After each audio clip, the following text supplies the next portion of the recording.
और अब खबरें तफसील से। 18 मई से 2000 को जुमे की नमाज के दौरान हैदराबाद की तारीखी मक्का मस्जिद में एक धमाका हुआ था। उस धमाके में 9 अफराद हलाक और तकरीबन 60 अफराद जख्मी हुए थे। इस वाक़े के बाद पुलिस ने मुजाहिरीन को रोकने के लिए हवाई फायरिंग की थी, जिसमें 5 और लोग मारे गए थे। अदालत ने इस वाक़े में 160 चश्मदीद गवाहों के बयान दर्ज किए थे। जांच के बाद इस वाक़े में 10 लोगों को मुलज़िम बनाया गया। इसमें अभिनव भारत के तमाम अरकान शामिल हैं। स्वामी असीमानंद समेत देवेंद्र गुप्ता, लोकेश शर्मा उर्फ अजय तिवारी, लक्ष्मण दास महाराज, मोहनलाल रुतेश्वर और राजेंद्र चौधरी को इस मामले में मुलज़िम करार दिया गया। तहकीकात के दौरान ही आरएसएस के सुनील जोशी को गोली मार दी गई थी। वाज़ेह है कि मक्का मस्जिद बम धमाके मामले में मुलज़िम बनाए गए स्वामी असीमानंद समेत सभी मुलज़िमीन को एनआईए की खुसूसी अदालत ने बरी कर दिया। अदालत में मुलज़िमीन के खिलाफ एजेंसी कोई पुख्ता सबूत पेश नहीं कर पाई, जिसके बाद इन्हें बरी करने का फैसला सुनाया गया। मक्का मस्जिद धमाका मामले में इंसाफ नहीं हो सका। 14 साल बाद अवाम का सवाल अब भी बरकरार है कि मक्का मस्जिद धमाके के मुजरिम आखिर कौन लोग हैं। कांग्रेस पावर में थी, बम धमाका हुआ, मुसलमानों को टार्चर हुआ, पुलिस फायरिंग हुई, लोगों को गिरफ्तार किया गया, इलीगल टॉर्चर सेलों में रख के मारा गया। जिस वक्त पे एल रविचंद्रन कमीशन की रिपोर्ट तय की गई थी, एक जो है भास्कर राव कमीशन भी एक गठित किया गया था कि मक्का मस्जिद बम धमाके के पोस्ट जो फायरिंग हुई उसके ऊपर आज की तारीख तक भी भास्कर राव कमीशन की रिपोर्ट ऐवान असेंबली में नहीं रखी गई। सबसे पहले स्पेशल इन्वेस्टिगेशन टीम को दिया गया था, उसके बाद में जो है सीबीआई को दिए, फिर उसके बाद में एनआईए को दिए। जैसे ही बीजेपी की गवर्नमेंट आई, 2014 में बीजेपी की गवर्नमेंट आने के बाद में सिस्टमैटिकली इस केस को कमजोर किया गया। तो स्वामी असीमानंद चंचलगुड़ा जेल में जो है सीबीआई के सामने ये इकरार किया कि मक्का मस्जिद सिर्फ मक्का मस्जिद बम धमाका नहीं, बल्कि मालेगांव 1, मालेगांव 2, अजमेर ब्लास्ट, दिल्ली जामा मस्जिद, मुख्तलिफ ब्लास्टें हमने किया। अभिनव भारत का नाम आया उसके अंदर। स्वामी असीमानंद का इकरारनामा सीबीआई जज के सामने तकरीबन 300 पेज का इकरारनामा दाखिल किया गया और मक्का मस्जिद बम धमाके का केस चलता है मेरे भाई। केस चलने के बाद में 17 अप्रैल 2018 के दिन तमाम कातिलों को बाइज्जत बरी किया जाता है। तो आखिर ये मक्का मस्जिद में बम धमाका किसने किया? अगर स्वामी असीमानंद ने नहीं किया, हिंदू तंजीमें नहीं किया, तो फिर किसने किया, ये सवाल है। तो क्या शैतान आकर बम धमाका किया? क्या बताइए, इतनी बेहसी कौम की बताइए आपके मक्का मस्जिद को भूल गए, सारे के सारे भूल गए। किसी को एक को मक्का मस्जिद याद नहीं रही मेरे भाई, किसी को एक को याद नहीं रही। इतने बड़े लीडर है हमारे असदुद्दीन ओवैसी, सारी दुनिया की बात करते हैं, मस्जिद अक्सा की बात करते हैं, बाबरी मस्जिद की बात करते हैं, उनकी कॉन्स्टिट्यूंसी की हैदराबाद की मस्जिद याद नहीं रहती उनको। एक प्लेटफॉर्म पर आइए, जमा हुई, बड़े से बड़े वकील को पकड़ेंगे, सुप्रीम कोर्ट में केस अदालत में डालेंगे, डालने के बाद में इसका जो है री इन्वेस्टिगेशन करवाएंगे हम। तो इसलिए ये सवाल अभी बरकरार है कि आखिर मक्का मस्जिद में जो धमाका हुआ, इतनी जानें गईं, आखिर इस धमाके के पीछे था कौन? ये किसकी शरंगेजी थी? किसने ऐसा किया? क्या इसका जवाब हासिल करना मुल्क के शहरियों का हक नहीं है? इंसाफ कैसे मिल पाएगा? आगे बढ़ते, मध्य प्रदेश हुकूमत आयुष्मान भारत योजना से भले रियासत के कोरोना मरीजों को मुफ्त इलाज देने का दावा करती हो, मगर जमीनी हकायक कुछ अलग ही हैं। भोपाल के चिरायू अस्पताल में दाखिल मरीजा को न सिर्फ आयुष्मान भारत योजना से इलाज देने से मना कर दिया गया, बल्कि बगैर बिल की अदायगी के मरीजा की लाश को भी उसके बेटे को देने से इनकार कर दिया गया। मामला सामने आने के बाद संत गौरक्षा उत्थान समिति के कारकुनान अस्पताल के सामने धरना देकर अस्पताल इंतजामिया के खिलाफ कार्रवाई करने का मुतालबा करने लगे। आयुष्मान भारत कार्ड को लेकर अस्पताल मैनेजर, मरीजा का बेटा और इंतजामिया के लोग क्या कहते हैं, जरा सुनिए। जब सीएम साहब का, शिवराज सिंह चौहान जी का खुद ऑर्डर आया था 6 या 7 मई के आसपास की सारे हॉस्पिटल्स या जो भी लिस्ट में, गवर्नमेंट की लिस्ट में हॉस्पिटल्स हैं, उन्हें आयुष्मान कार्ड एक्सेप्ट करना पड़ेगा कोविड के इलाज के लिए। प्लीज़ कृपया मेरी हेल्प करें।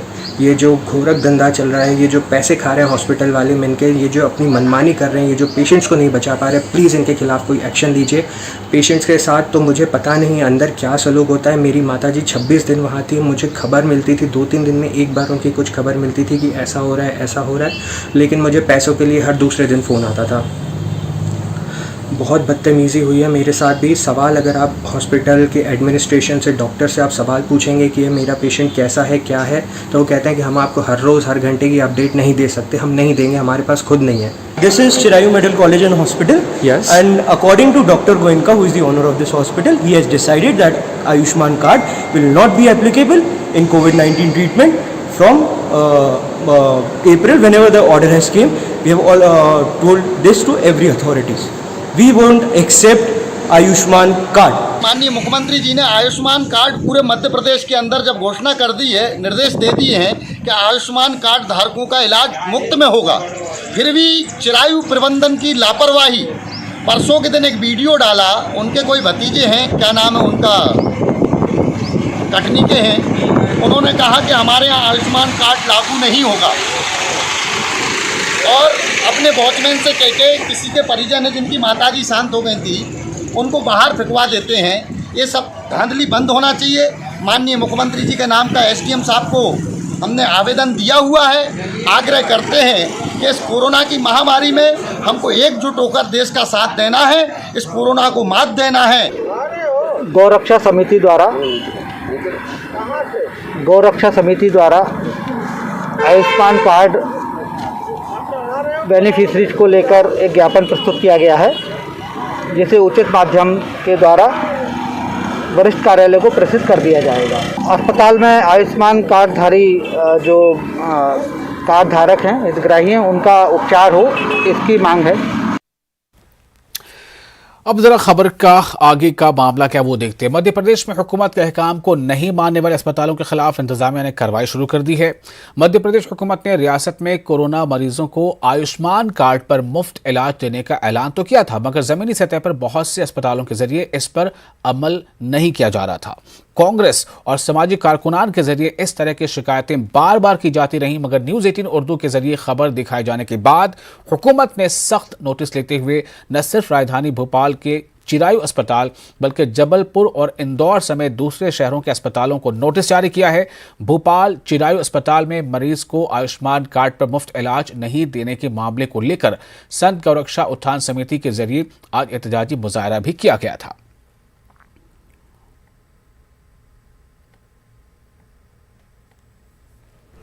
मैं प्रशासन के स्तर पर उसकी जांच करवाऊंगा और जो लोग दोषी होंगे उन पर कार्रवाई होगी।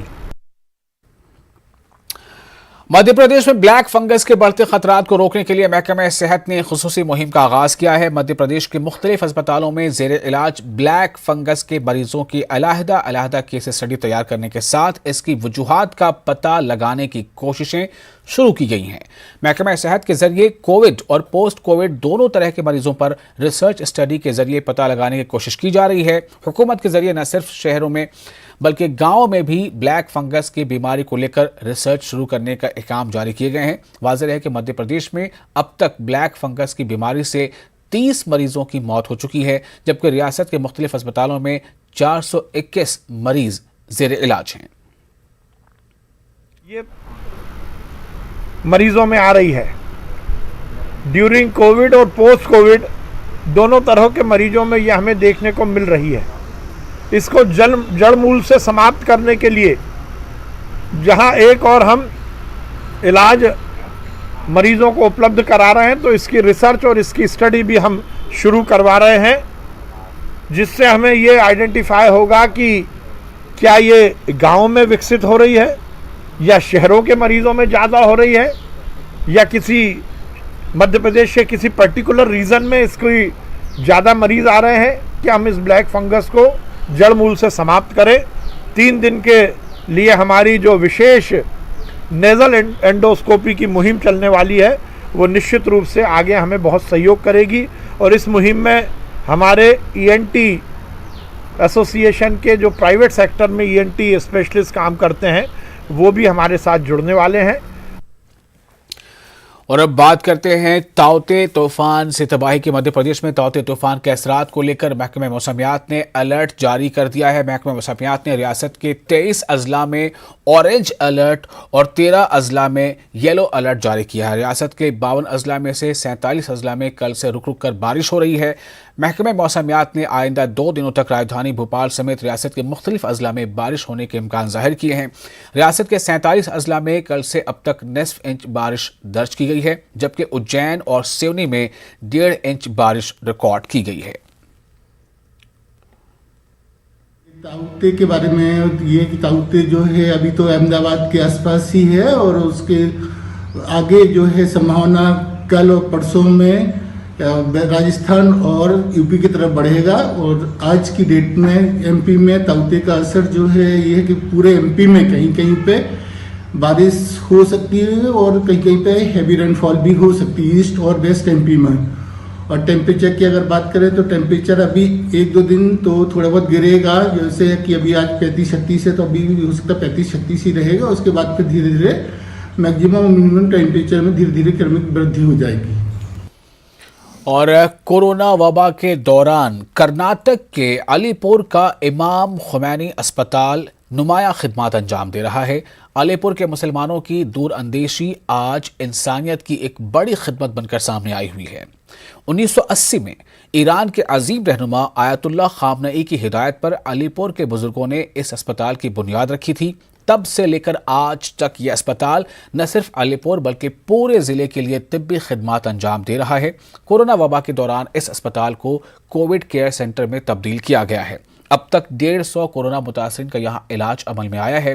क्या हिंदू क्या मुसलमान सभी तबके के लोग इस अस्पताल से इस्तेफादा कर रहे हैं। हॉस्पिटल का मकसद, जहाँ की दुनिया भर में जितनी भी हॉस्पिटल हैं उसका मकसद ही इंसानियत को बचाना है। बग़ैर तफरीक़ मज़हब व मिल्लत, धर्म, मज़हब, आइडियोलॉजी इस पे बहस नहीं होती है। बात ह्यूमैनिटी पे होती है, इंसानियत पे होती है। बिलखुसूस ऐके हॉस्पिटल, इमाम खुमैनी हॉस्पिटल का मकसद भी यही रहा। इस पूरे इलाके में बल्कि डिस्ट्रिक्ट में ताल्लुक़ का यानी गोरीबिदनूर ताल्लुक़ में पहला जो है क्या है कोरोना सेंटर है, यहाँ पे कोरोना केयर सेंटर के इंसानियत के पैगाम इस हॉस्पिटल से जा रहा है और जाना भी चाहिए। और मकसद भी यही है कि जिस मज़हब से भी ताल्लुक़ रखता हो, इंसान है तो इंसानियत का बचाना फ़र्ज़ है कि जिसने एक इंसान को बचाया गोया उसने पूरी इंसानियत को बचा दिया। इंशाअल्लाह जो हम लोग यहाँ पे जो काम कर रहे हैं इंसानियत के नाते यानी खिदमत खल्क़ के लिए काम कर रहे हैं। इंशाअल्लाह अगले आइंदा भी हम लोग जो है इसी तरह से काम करते रहेंगे। तकरीबन 20% जो है आसपास के खरिया के पेशेंट्स जो है दूसरे मज़हब के हमारे हिंदू लोग भी हैं, हिंदू भाई हैं, वो जो ज़ेरे इलाज यहाँ पे हैं और उसमें 90% जो है शिफायाब होके घर गए हैं। यहाँ पे कोरोना पेशेंट्स को रखा गया है और इधर पे कोरोना पेशेंट्स, बहुत सारे कोरोना पेशेंट्स को शिफा मिला है। हमेशा के लिए हम 24 आवर्स कभी भी ज़रूरत पड़े कोरोना पेशेंट्स के खिदमत में हाजिर हैं। हम कोविड सेंटर के करीब खड़े हुए हैं। ये जो पीछे देख रहे हैं यहाँ पे कोविड सेंटर है। यहाँ पर जो आप इज्तिमा देख रहे हैं ये सारे खिदमत करने वाले हैं। उलमा, डॉक्टर हजरात, अंजुमन जाफरिया, इदारे सज्जादिया, डॉक्टर स्टाफ और उसके साथ साथ जो वॉलंटियर्स हैं ये सारे हैं जो हर तरह की खिदमत करने के लिए तैयार हैं। और मजलिस इत्तेहादुल मुस्लिमीन दिल्ली ने कोरोना से जिंदगी की जंग हार जाने वाले 26 साला डॉक्टर मोहम्मद अनस के मामले पर दिल्ली हुकूमत पर निशाना साधा है। दिल्ली मजलिस के सदर कलीमुल हफीज ने कहा है कि दिल्ली हुकूमत ने अभी तक कुंबे को मुआवजा नहीं दिया है। चीफ मिनिस्टर अरविंद केजरीवाल इस मामले में हमदर्दी के 2 अल्फाज भी नहीं कह सके हैं। वो क्यों खामोश हैं? मजलिस इत्तेहादुल मुस्लिमीन ने LG अनिल बैजल से भी इस मामले में मुदाखलत की अपील की है।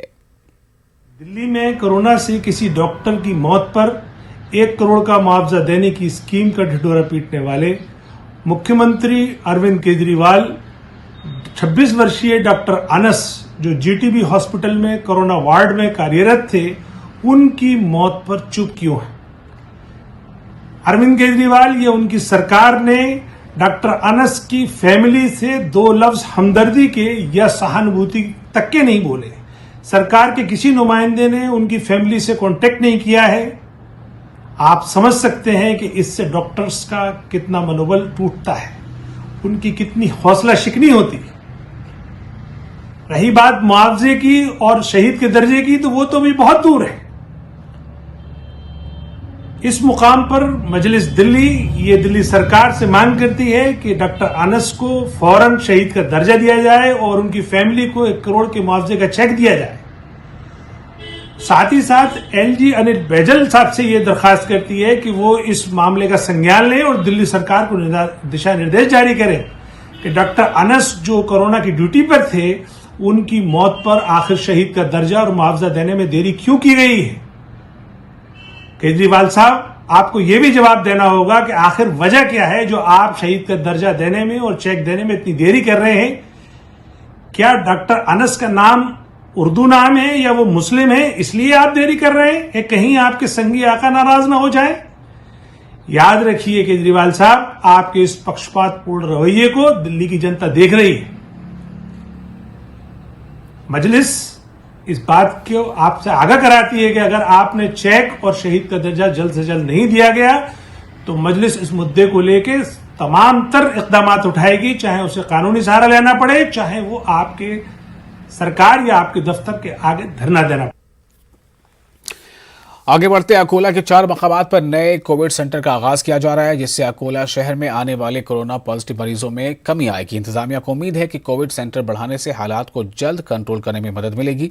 इस सिलसिले में अकोला, बालापुर, पातौर, मुर्तजापुर और तेल्हारा में 50-50 बेड के कोविड सेंटर की तामीर का काम शुरू हुआ, जिसमें वेंटिलेटर से लेकर ऑक्सीजन तक की सहूलत दस्तयाब की जाएगी। साथ ही बेहतरीन डॉक्टरों की टीम फराहम की जाएगी।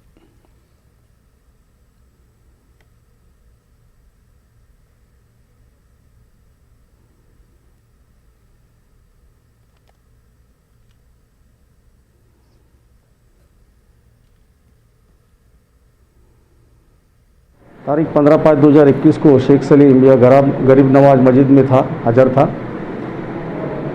मस्जिद में ईशा की नमाज़ पढ़ने के लिए उसके पिताजी शेख कासम यहाँ आए।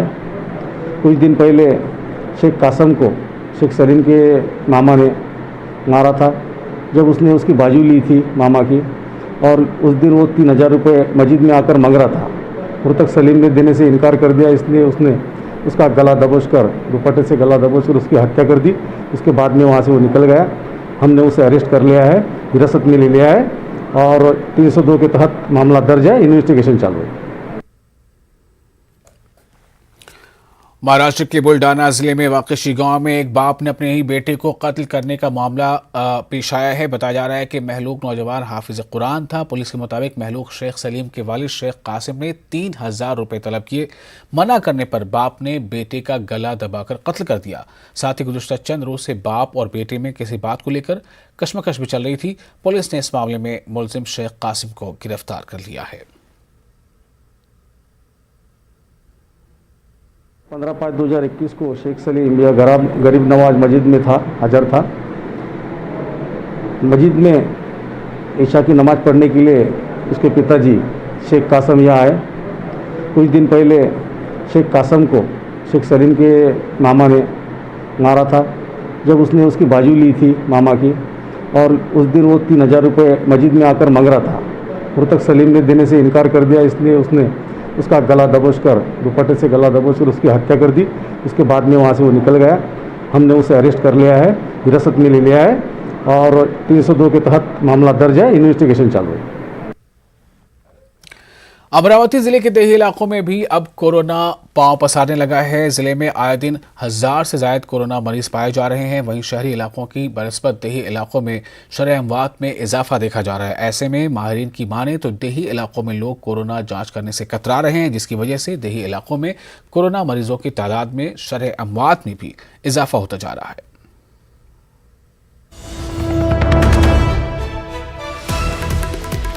और इस वक्त एक अहम खबर, तेलंगाना में मुकम्मल लॉकडाउन में तोसी। 30 मई तक लॉकडाउन में तोसी की गई है। खबर तेलंगाना से है। तेलंगाना में मुकम्मल लॉकडाउन में तोसी है। हालांकि अभी जो लॉकडाउन का नफाज था उसमें सुबह 6 से 10 बजे तक का बाजार खुले थे। 30 मई तक लॉकडाउन में तोसी कर दी गई है। तो इस तरह से अब तेलंगाना में जिस तरह केसेस बढ़ते जा रहे हैं या फिर इसे मजीद और बढ़ने से रोकने के लिए हुकूमत ने इक़दाम किया है। 30 मई तक लॉकडाउन में तोसी कर दी गई है। खबर तेलंगाना रियासत से जुड़ी है। तेलंगाना रियासत में ईद से एक रोज कबल ही लॉकडाउन का नफाज किया गया था और अब ये शुरू में 10 दिनों के लिए लॉकडाउन का नफाज था। अब ये खबर है कि इसे बढ़ाकर 30 मई तक कर दिया गया है। तो तेलंगाना में लॉकडाउन में तोसी हुई है और अब 30 मई तक तेलंगाना में लॉकडाउन का नफाज रहेगा।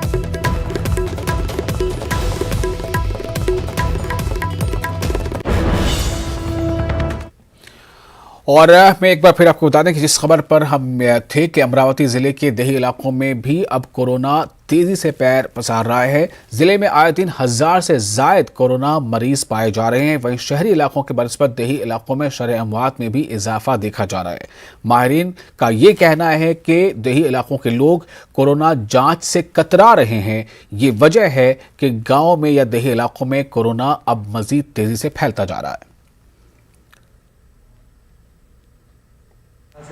ये कहना चाहूँगा कि देखिए, आप अननेसेसरी गैर ज़रूरी बाहर ना निकलें, धूमधाम के ठिकान पर ज़्यादा हुजूम करके कहीं जमा ना हो। दूसरा है कि मास्क का बिल्कुल वापर आप हमेशा करिए और जो साफ़ सफाई है, सैनिटाइजेशन है हाथों का, उसका ख्याल रखिए। ये चीज़ें हमको इस बीमारी से जो है तो होने से बचा सकती है। दूसरा ये कि अगर आप या आपके आसपास में कहीं भी किसी को इस तरह के कोई लक्षण दिखते हैं तो देखिए, इसमें सबसे ज़्यादा ज़रूरी ये है कि आप जल्दी से जितना जल्दी हो सके वो डॉक्टर से कांटेक्ट करके फौरी तौर पर आप टेस्ट करवाइए। जितना जल्दी इस बीमारी का निदान होगा, डायग्नोसिस होगा, उतना अच्छा और उतनी आसानी से जो है तो इलाज होगा। ना कि हम सीरियस होकर हॉस्पिटल में आए, बल्कि जल्दी से जल्दी अगर हम अपने फैमिली फिजिशियन का सलाह लेकर या गवर्नमेंट हॉस्पिटल में जाकर कोविड की जो जाँच है वो करवाते हैं। और एक बार फिर बात तौकते तूफान की। तौकते तूफान ने महाराष्ट्र के मुख्तलिफ इलाकों को मुतासर किया है। मुंबई समेत मगरबी साहली इलाकों में इस तूफान ने काफ़ी तबाही मचाई है। मुंबई शहर और मदाफात में भी इस तूफान से भारी नुकसान हुआ है। एक मकान की दीवार गिरने की तस्वीर सोशल मीडिया पर काफ़ी वायरल हो रही है और बताया जा रहा है कि कई इलाकों में इससे ज़बरदस्त नुकसान पेश आया है।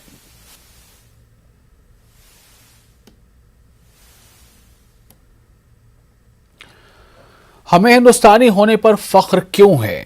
क्या है जो हमें सबसे अलग बनाता है? वो दरअसल हमारी खुद इन्हिसारी की सलाहियत है और इसी बात को सच साबित करने के लिए नेटवर्क 18 की पहल और ITC की जानिब से पेश करदा स्वाभिमान भारत आपके सामने लाएगा मुल्क भर की ऐसी ही बेहतरीन कहानियाँ। एक कहानी मणिपुर की है जहाँ एक लड़की ने सरकारी नौकरी की तलाश छोड़कर एक बिग फार्म की शुरुआत को तरजीह दी।